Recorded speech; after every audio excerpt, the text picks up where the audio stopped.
Hello guys, el día de hoy estuvimos trabajando con esta hojita que les dejé en Classroom, ¿ok? Shapes, we are talking about shapes, estas figuritas, y con los niños estuvimos haciendo esto. Square, vamos a buscar cuántos hay de esos. 1, 2, 3, 3 squares, y los vamos a colorear, blue, y después oval, este oval. Vamos a buscar los cuantos tenemos y let's color it purple.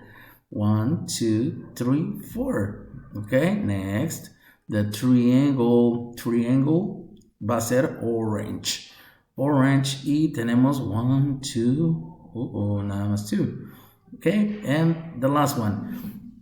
Rectangle. The rectangle is going to be green y tenemos 1, 2, 3, 3 rectangles.